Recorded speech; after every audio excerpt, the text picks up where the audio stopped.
ஞானானந்தமயம் தேவம் நிர்மலஸ்படிகாகிருதியும் ஆதாரம் சர்வ வித்யானாம் ஹயக்ரீவம் பாஸ்மகே. நமஸ்காரம். புது வசந்தம் டிவி நேயர்களுக்கு அஸ்ட்ரோ கேஎஸ் ஐயங்காரின் பணிவான நமஸ்காரங்கள். வார பலன் 8/4/2024 14/4/2024 வரலும் உண்டான வாரத்திற்கு என்ன பலன்கள் மேஷம் முதல் மீனம் வரைன்னு பார்க்கலாம். அதற்கு முன்னாடி இந்த வாரத்தினுடைய கோல்சாரம் என்ன, இந்த வாரத்தில் வரும் விசேஷ நாட்கள் என்ன, அதற்கு பிறகு இந்த வாரத்தில் எந்தெந்த ராசிக்காரர்களுக்கு சந்திராசிரமம்னு பார்ப்போம். முதல்ல இந்த வாரத்தினுடைய கோல்சாரம் அப்படின்னு எடுக்கும்போது காலபுருஷ தத்துவத்தின் முதல் ராசியான மேஷ ராசியில் குரு பகவானும் 6ஆம் இடம்னு சொல்லக்கூடிய கன்னியில் கேதுவும் 11ஆம் இடம் அப்படின்னு சொல்லக்கூடிய கும்பத்தில் சனி மற்றும் செவ்வாய், மீனத்தில் சுக்கிரன், சூரியன், புதன் மற்றும் ராகு 4 கிரகங்கள். இந்த வாரத்தில் ஆகக்கூடிய பெயர்ச்சிகள் அப்படின்னு பார்த்தாலேயானால் சூரிய பகவான் இந்த வாரம் 14ஆம் தேதி, அதாவது பங்குனி மாதத்திலிருந்து சித்திரை மாதம் பிறகுறது, அதாவது சித்திரை மாதம் அப்படின்னு சொல்கிறது, அதாவது சௌரமான மாதமாக சூரியன் ரேவதி நட்சத்திரத்திலிருந்து அசுரி நட்சத்திரத்துக்கு போகிறார். இந்த வருஷம் சோபகிருத்து வருஷத்திலிருந்து குரோதி வருஷம் பிறக்கிறது. இது தமிழ் வருஷத்தின் 37ஆவது வருஷம். இந்த தமிழ் வருஷத்தினுடைய குரோதி வருஷத்தினுடைய பலன்கள் தனியாக போட்டிருக்கேன், அதையும் பாருங்கள். 8ஆம் தேதி அன்னைக்கு அமாவாசை.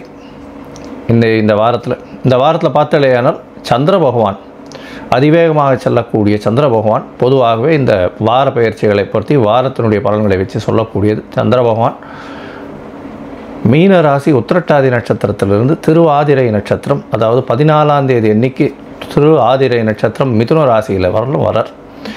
இந்த வாரத்தில் இருக்கக்கூடிய கிரகச்சாரங்கள் இதுதான். இந்த வாரத்தில் வரக்கூடிய சிறப்பு நாட்கள் என்னன்றதை பார்ப்போம். சிறப்பு நாட்கள்னு சொல்லும்பொழுது 8ஆம் தேதி அன்றைக்கி அமாவாசை, 9ஆம் தேதி அன்னைக்கு யுகாதி பண்டிகை. யுகாதி பண்டிகையினுடைய சிறப்பு என்ன அப்படின்னா சந்திரமானம் அப்படின்ற ஒரு விஷயத்தை வச்சு கடைபிடிக்கக்கூடியது. அமாவாசைக்கு அடுத்த நாளை அவர்கள் மாதம் பிறக்கிறதாக கொண்டு சைத்திர மாதமாக இது ஆரம்பிச்சுடுறது. அவளுக்கு சித்திரை மாதம், அவளுக்கு சைத்திர மாதம் ஆரம்பிச்சுடுறது. இதில் ஒரு விசேஷம் என்ன அப்படின்னா, பொதுவாகவே இந்த மாதம் பிறக்கிறது சந்திரமானத்தில் பார்த்தேன்னா அமாவாசையில் ஒரே ஒரு நாழிகை கூட சூரிய உதயத்துக்கு அப்புறம் இருந்ததே ஆனால் பிரதமை எண்ணிக்கை அதை எடுத்துக்காமல் அதுக்கு அடுத்த நாள் முழு பிரதமை இருக்கக்கூடியதோ இல்லைன்னா பிரதமை அந்த நாள் பிறக்கும் பொழுதே பிரதமை திதியில் பிறந்தது நாள் மட்டும்தான் எடுத்துக்க முடியும். அதுதான் ஒரு சிறப்பு. அதனால் இந்த வருஷம் பார்த்தோன்னா 9/4/2024 அன்றைக்கி யுகாதி பண்டிகை. என்னுடைய தெலுங்கு, கன்னடா, மகாராஷ்டிரா மற்றும் துளு, கொங்கு இந்த மாதிரியான இடத்துலெல்லாம் புது வருஷத்தை பிறக்கிறது. அவர்கள் எல்லோருக்கும் என்னுடைய புத்தாண்டு நல்வாழ்த்துக்கள், ஆசீர்வாதங்கள். இந்த வாரம் பார்த்தாலேயானால் 12ஆம் தேதி அன்னைக்கு சதுர்த்தி, வளர்பிறை சதுர்த்தி, அதாவது சுக்லபக்ஷ சதுர்த்தி, 4ஆம் நாள், அதாவது அமாவாசையிலிருந்து வளர்பிறையில் 4ஆவது நாள். இந்த வளர்பிறை சதுர்த்தியில் என்ன அப்படின்னா வளர் சதுர்த்தின்னு பேர். அதாவது தேய்பிறையில் சங்கடஹர சதுர்த்தி, இது சங்கர்ஷண சதுர்த்தி அப்படின்னு சொல்லக்கூடியது. இந்த வளர்பிறை சதுர்த்தியில் என்ன அப்படின்னா விநாயக பெருமான்கிட்ட போய் நம்ம பொழுது சேவிச்சுட்டு நம்மளுக்கு வேணும் என்பதை கேட்டோமேயானால் வரம் கொடுக்கக்கூடிய வர சதுர்த்தி அப்படின்னு சொல்லக்கூடியது. வளர்பிறையில் வரக்கூடியது வர சதுர்த்தி. 9 பிரதட்சணம் விநாயக பெருமானை பண்ணுறதும், 9 தரம் தோப்பு கரணம் போடுறதும், அருகம்புல், அதை தவிர ஒரு தேங்காய் உடைச்சிட்டு வர்றதன் மூலியமாக உங்களுடைய தடைகள் அனைத்தும் நீங்கி நீங்கள் கேட்ட வரங்கள் அனைத்தும் கிடைக்கக்கூடும். படிக்கக்கூடிய மாணவர்களுக்கு கண்டிப்பாக இந்த வர சதுர்த்தி அன்னைக்கு போய் சேவிச்சுட்டு வந்துட்டீங்க அப்படின்னா கண்டிப்பாக உங்களுடைய எக்ஸாமில் நல்ல ரிசல்ட் கிடைக்கக்கூடும். காம்படிட்டிவ் எக்ஸாம்லாம் நல்லபடியாக பண்ணக்கூடிய வாய்ப்புகள் நிச்சயமாக உண்டு. இந்த வாரத்தில் பார்த்தோம்னா 14ஆம் தேதி சூரிய பகவான் ரேவதி நட்சத்திரத்தில் அசுர நட்சத்திரத்துக்கு போகிறார். சித்திரை மாதம், தமிழ் மாதம் பிறக்கிறது சித்திரை மாதம். நம்ம சௌரமானம் அப்படின்றத வச்சு சூரிய பகவான் ஒரு ராசியிலிருந்து அடுத்த ராசிக்கு செல்லக்கூடியதை வச்சு சொல்கிறோம். இந்த சௌரமான மாதங்களை வச்சு தான் நம்ம பலன்களை சொல்லிட்டுருக்கோம். சூரிய பகவான் குருவோடு சேர்ந்து சஞ்சாரம் மேஷ ராசியில் போய் இருக்கார்.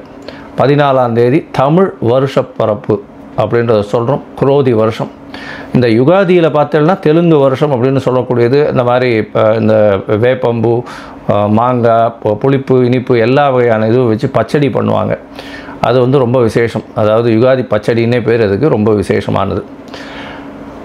இந்த வாரம் இந்தந்த விசேஷ நாட்கள் வருது. இதற்கு பிறகு இந்த வாரத்தில் வரக்கூடிய சந்திராஷ்டம ராசிகள் என்னென்னு பார்த்தேன்னா சிம்மம், கன்னி, துலாம், விருச்சிகம் இந்த 4 ராசிக்காரர்களுக்கு சந்திராஷ்டம். அதனால் உங்களுடைய ராசிக்கு 8ஆம் இடத்தில் சந்திர பகவான் மறையும் பொழுது மதி மயங்கக்கூடும். ஏன்னா சந்திர பகவான் மதிகாரகன், மயங்கக்கூடும். அதனால் தவறான முடிவுகள் எடுக்கக்கூடும். வெளியூர் வழிமான பிரயாணம் வேண்டாம்னு சொல்கிறோம். ஒருவேளை எடுக்க வேண்டி இருந்ததே ஆனால் சந்திர பகவானுக்கு உண்டான எளிய பரிகாரம் அப்படின்னு சொல்லக்கூடிய உங்களால் முடிஞ்ச ஒரு அரை டம்ளர் பால் கொண்டு போய் அருகில் இருக்கக்கூடிய சிவன் கோயிலில் கொடுத்துட்டு போகிறது மூலியமாக சந்திராஷ்டமத்தின் தாக்கம் குறையும். சரி, இந்த வாரம் மேஷம் முதல் மீனம் வரை எப்படி இருக்குன்னு பார்ப்போம். 8/4/2024 14/4/2024 வரலையும் உண்டான நாட்களில் என்னுடைய மொபைல் நம்பருக்கு ஸ்க்ராலிங்கில் போயிட்டுருக்கு. உங்களுக்கு அஸ்ட்ராலஜிக்கல் கன்சல்ட் தேவைப்பட்டதுன்னா எனக்கு ஃபோன் பண்ணுங்க. உங்களுடைய date, time, place of birth, உங்களுடைய நேம் அண்டு பேரண்ட்ஸ் நேம் கொடுத்தீங்கன்னா உங்களுடைய சார்ட்டு போட்டு சந்தி இருக்கான்றதை முதல்ல பார்த்துட்டு, அதாவது நட்சத்திரம், ராசி, லக்னம், நட்சத்திர பாத சந்தி இதெல்லாம் இருக்கான்றதை பார்த்துட்டு அதுக்கப்புறம் உங்களுடைய தசாபுக்தி அந்தரம் சூக்ஷ்மம் எப்படி இருக்குன்றதை பார்த்துட்டு இன்றைய கோல்சார பிரகாரம் உங்களுடைய பிரச்சனைகள் என்னன்றதுக்கு எளிய பரிகாரம் என்ன சொல்ல முடியுமோ அது சொல்கிறேன். என்னுடைய கட்டணம் என்னன்றதையும் போடுறேன். சரி, இப்போ மேஷம் முதல் மீனம் வரை 8/4/2024 முதல் 14/4/2024 வரை உண்டான நாட்களுக்கு. சிம்மம், மகம், பூரம், உத்திரம் இந்த 3 நட்சத்திரம் 9 பாதங்களை கொண்ட ராசி. ராசியின் அதிபதி அப்படின்னு சொல்லக்கூடியவர் சூரிய பகவான். ராசிக்கு 8ஆம் இடத்துல இருக்க. 8ஆம் இடம் வலுப்பெற்று போகிறது. அதாவது புதன், சுக்கிரன், சூரியன் மற்றும் ராகு இந்த 4 கிரகங்கள் இருக்கக்கூடிய காலகட்டமாக இருக்குது. உங்களுடைய ராசிக்கு பார்த்தோம்னா 8ஆம் இடம் வலுப்பெற்று போகிறதுனால இன்சூரன்ஸு, ரேஸு, லாட்ரி, அதை தவிர திடீர் பண யோகங்கள், வெளிநாட்டு சம்பந்தங்கள், வெளிநாட்டுக்கு போக வேண்டிய விஷயங்கள் இதெல்லாம் வந்து மறைந்த இடத்திலிருந்து வரக்கூடிய பண வருமானங்கள் இதெல்லாம் வந்து ஒரு பெரிய ஏற்றத்தை கொடுக்கக்கூடிய காலகட்டமாக இருக்கும். உங்களுடைய ராசிக்கு சமசப்தமத்தில் சனி பகவானும் செவ்வாயும் இருக்கிறது. அந்த அளவுக்கு உச்சிதம் இல்லை.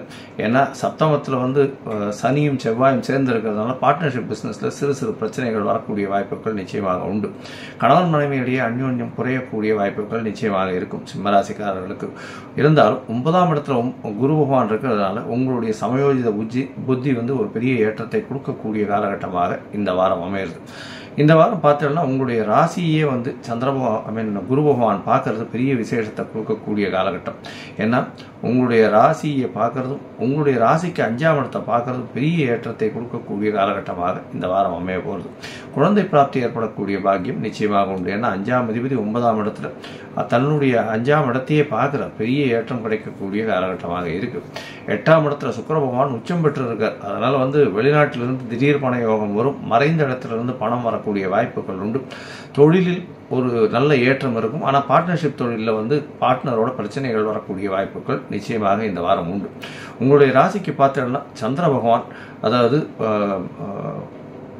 சந்திர பகவான் வந்து உங்களுடைய ராசிக்கு 8/4/2024 14/4/2024 வரலும் உண்டான நாட்களில் சந்திர பகவான் உங்களுடைய ராசிக்கு சமசப்தமத்தில், அதாவது 8ஆம் இடத்துல போய் சந்திர பகவான் இந்த வாரம் ஆரம்பிக்கிறார்.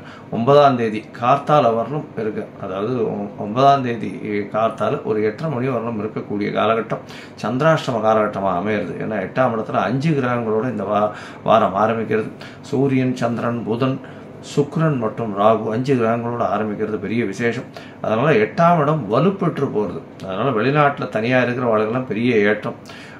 அதை தவிர என்ன சொல்றது, மறைந்த இடத்துல திடீர் பணம் வரும். ஷேர் மார்க்கெட்டில் திடீர் லாட்டரி லக்கி பிரைஸ் அடிக்கக்கூடிய வாய்ப்பு இதெல்லாம் வரக்கூடிய காலகட்டமாக இருக்கு.